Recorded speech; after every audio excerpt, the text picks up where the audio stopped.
لله رب العالمين والصلاة والسلام على أشرف الأنبياء والمرسلين وعلى من تبعهم بإحسان إلى يوم الدين. أما بعد. حدثني عطاء بن أبي رباح قال لي ابن عباس: ألا أريك امرأة من أهل الجنة؟ قلت بلى. قال: هذه المرأة السوداء أتت النبي صلى الله عليه وسلم فقالت: إني أسرع إلى آخر الحديث أو كما قال عليه الصلاة والسلام. عطاء بن ابی رباح فرماتے ہیں عبداللہ بن عباس رضی اللہ عنہما نے مجھ سے کہا: کیا میں تمہیں ایک جنتی عورت کے بارے میں نہ بتاؤں، ایک جنتی عورت تمہیں نہ دکھاؤں؟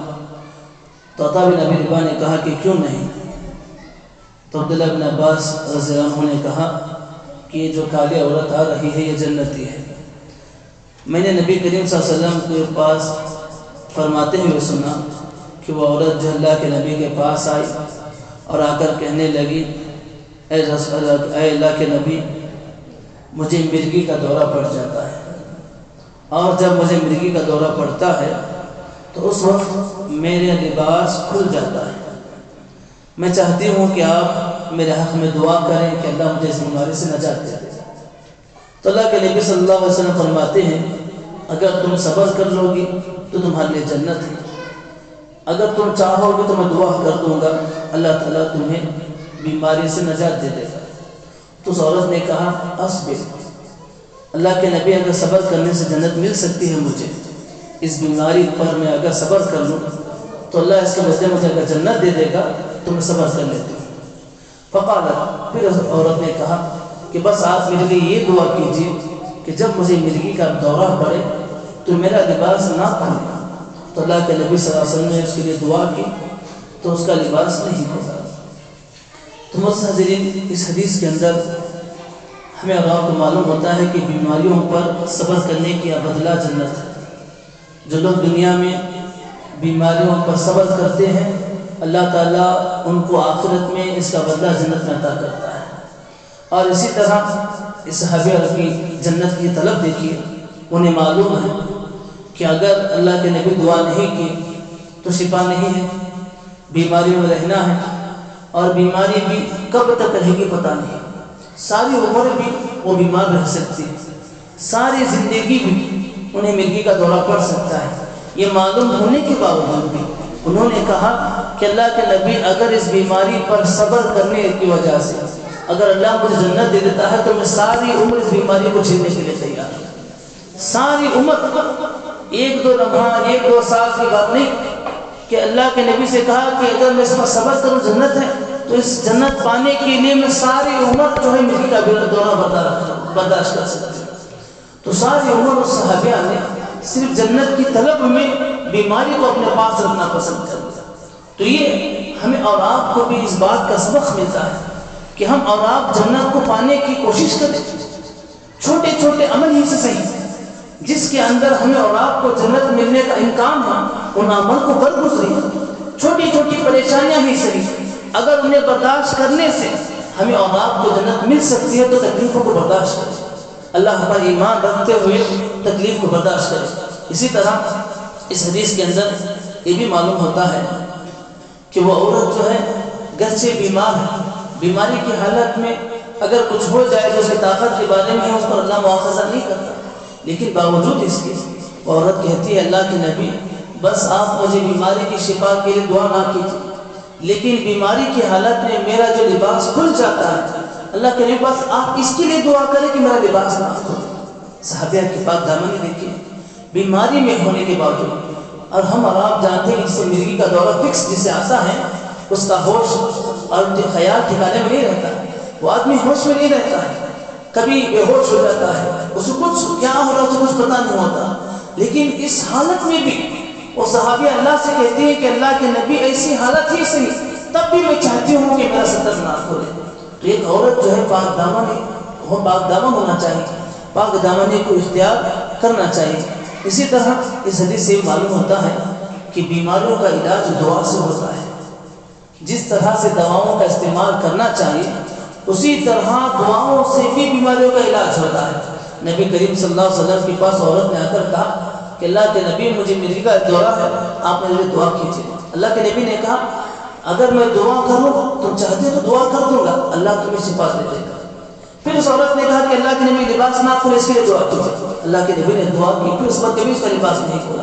تو اسے کیا معلوم ہوا کہ جو بیماری روحانی ہے اس کے لیے تو دعا مؤثر ہے ہی، دعا سے علاج شفا ملتی ہے، لیکن جو بیماریاں حسی ہیں، جو انسان کو نظر آتے ہیں، جو انسان محسوس کرتا ہے، ایسی دعا ایسی بیماریوں کو بھی جو ہے دعا سے شفا ملتی ہے۔ ابراہیم علیہ السلام کو دیکھیں 18 سال تک بیمار رہے، جسم جو ہے سر گل گیا تھا، اللہ سے دعا کہ اللہ نے شفا عطا کر دی۔ تو دعاؤں سے جو ہے انسان کی بیماریاں دور ہوتی ہیں، انسان کو شفا ملتی ہیں۔ اسی طرح اس حدیث سے یہ معلوم ہوتا ہے کہ ہم اور آپ کسی کے جنتی یا جہنمی ہونے کے بارے میں حکم نہیں لگا سکتے۔ عبداللہ ابن عباس نے کہا کہ عورت آنے والی وہ جنتی ہے، تو پوچھا کیسے؟ کہا کہ میں نے اللہ کے نبی کو کہتے ہوئے سنا کہ وہ فلاں عورت جنتی ہے۔ تو جس کے بارے میں قرآن و حدیث کے اندر صراحت موجود ہے کہ یہ جنتی ہے تو وہ جنتی ہے، اور جس کے بارے میں صراحت موجود نہیں، چاہے وہ کتنا برا آدمی کیوں نہ ہو، کتنا گنہگار آدمی کیوں نہ ہو، کتنا نافرمان آدمی کیوں نہ ہو، چاہے وہ ایک کافر ہی کیوں نہ ہو، چاہے وہ ایک مشرک ہی کیوں نہ ہو، دنیا میں جب تک وہ زندہ ہے تب تک ہم اور آپ اس کے جہنم میں ہونے کا حکم نہیں لگا سکتے۔